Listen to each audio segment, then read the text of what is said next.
2500 साल पहले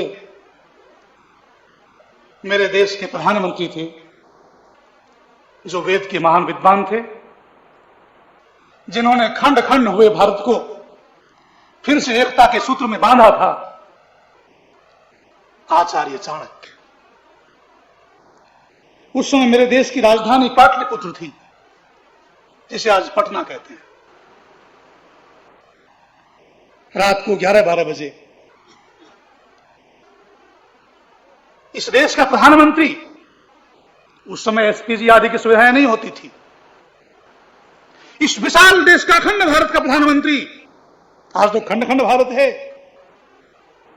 उस महाभारत का प्रधानमंत्री पाटलिपुत्र की गलियों में घूम रहा है रात को अकेला।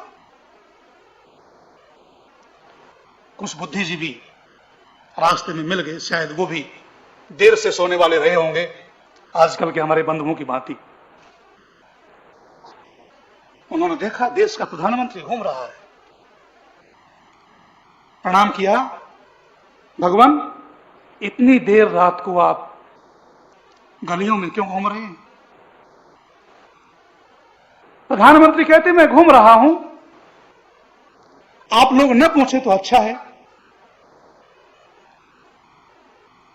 बुद्धिजीवी कहते हैं हम आपसे पूछना चाहते हैं, अब तो हमारी जिज्ञासा बढ़ गई है, कृपया बताओ कि इतनी देर रात गए आप क्यों घूम रहे हैं?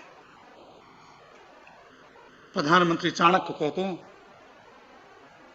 यदि आप लोग पूछना ही चाहते हैं तो मैं बता रहा हूं, मैं ढूंढ रहा हूं मेरे देश की राजधानी में पाटलिपुत्र में स्मशान घाट कितने हैं। मैं ये ढूंढने के लिए, निरीक्षण करने के लिए आज मेरी राजधानी की गलियों में घूम रहा। बुद्धिजीवियों की जिज्ञासा और बढ़ गई। कहते हैं प्रधानमंत्री जी, नगर के अंदर कहीं शमशान घाट होते हैं? शमशान घाट तो नगर के बाहर होते हैं, बस्ती के बाहर होते हैं। आजकल सीमाएं ज्यादा हो गई, विस्तृत हो गई हैं, तो बस्ती के अंदर आ गए, वो एक अलग विषय है। प्रधानमंत्री कहते हैं मैं कह रहा था कि मत पूछो, मुझे घूमने दो, पर आपने पूछा, आग्रह किया, तो मैंने बताया मैं इसलिए घूम रहा हूं। बुद्धिजीवी कहते हैं आप किन प्रकार के स्मशान घाटों को ढूंढते फिर रहे हैं? प्रधानमंत्री कहते हैं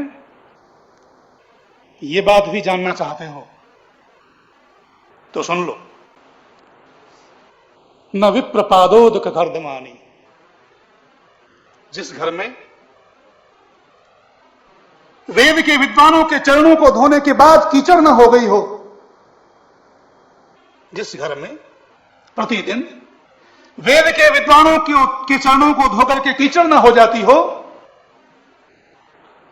न वेद शास्त्र ध्वनि गर्जितानी, जिस घर में वेद शास्त्रों की ध्वनि का गुंजायमान न होता हो,